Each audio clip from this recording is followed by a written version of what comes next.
Assalamualaikum warahmatullahi wabarakatuh.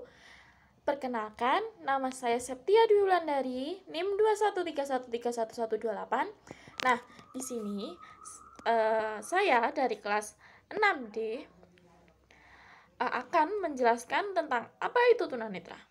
Nah, teman-teman ada yang tahu nggak apa itu tunanetra? Nah, jadi di sini istilah anak tunanetra secara mendasar dapat diartikan sebagai anak-anak yang mengalami gangguan pada fungsi penglihatan.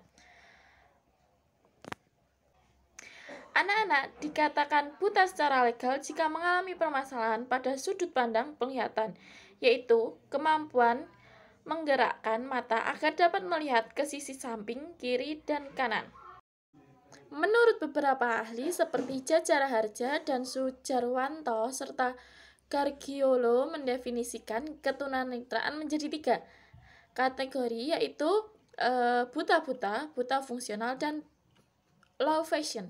Seorang disebut mengalami kebutaan secara legal jika kemampuan penglihatannya berkisaran 20 sampai 200 atau di bawahnya, atau lantang pandangannya tidak lebih dari 20 derajat. Berdasarkan tingkatannya dapat diklasifikasikan sebagai berikut. Yang pertama yaitu berdasarkan tingkat ketajaman penglihatan seseorang yang dikatakan penglihatannya normal apabila hasil tes Snellen menunjukkan ketajaman penglihatannya sekitar 20/20 atau 6/6 meter. Sedangkan untuk seseorang yang mengalami kelainan penglihatan kategori low vision atau kurang lihat, yaitu penyandang tunanetra yang memiliki ketajaman penglihatan 6/20 meter sampai 6/60 meter. Kondisi yang demikian sesungguhnya penderita masih dapat melihat dengan bantuan alat khusus. Nah, yang selanjutnya, untuk seorang yang mengalami kelainan penglihatan kategori berat atau deafblind, yaitu penyandang tunanetra yang memiliki tingkat ketajaman penglihatan 6/60 meter atau kurang. Untuk yang kategori berat ini masih kemungkinan penderita ada kalanya masih dapat melihat gerakan-gerakan tangan ataupun hanya dapat membedakan gelap dan terang. Sedangkan tunanetra yang memiliki ketajaman penglihatan dengan visus 0 sudah sama sekali tidak dapat melihat berdasarkan tidak dapat melihat. Yang selanjutnya itu berdasarkan adaptasi pedagogis. Crick S.A. tahun 1986 mengklasifikasikan penyandang tunanetra berdasarkan kemampuan penyesuaiannya dalam pemberian layanan pendidikan khusus yang diperlukan.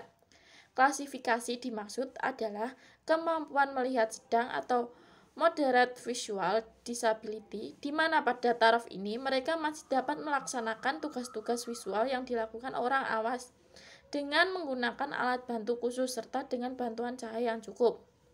Yang kedua yaitu ketidakmampuan melihat taraf berat, yaitu severe visual disability. Pada taraf ini mereka memiliki penglihatan yang kurang baik atau kurang akurat, meskipun dengan menggunakan alat bantu visual dan modifikasi, sehingga mereka membutuhkan banyak dan tenaga dalam mengerjakan tugas-tugas visual.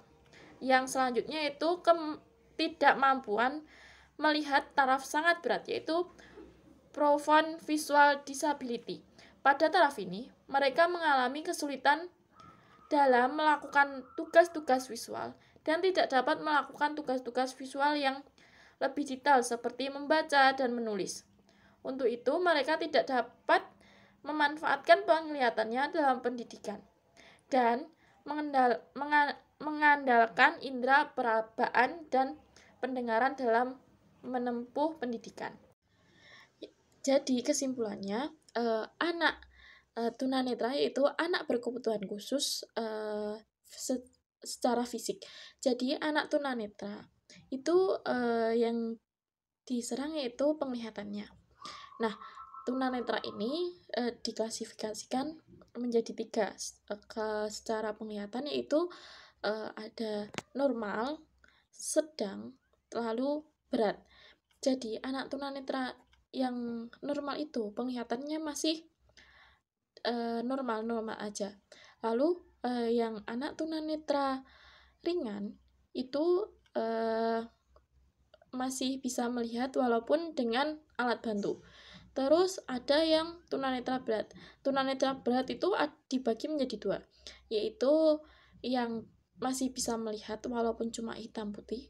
Yang kedua yaitu sudah tidak bisa melihat apapun. Jadi tunanetra ini sangat yang tidak bisa melihat gitu ya teman-teman. Bukan berarti buta secara total. Jadi gimana sih cara mendeteksi anak itu tunanetra atau tidak? Dengan tes, yaitu dengan Snellen card. Snellen card itu apa sih? Nah, Snellen card itu kayak kartu membaca itu loh, kayak yang di optik atau di rumah sakit mata atau di klinik mata begitu teman-teman. Jadi tadi penjelasan tentang tunanetra sekian. Bila ada salah kata atau perkataan yang kurang tepat atau penjelasan yang kurang tepat, saya mohon maaf. Sekian, wassalamualaikum warahmatullahi wabarakatuh.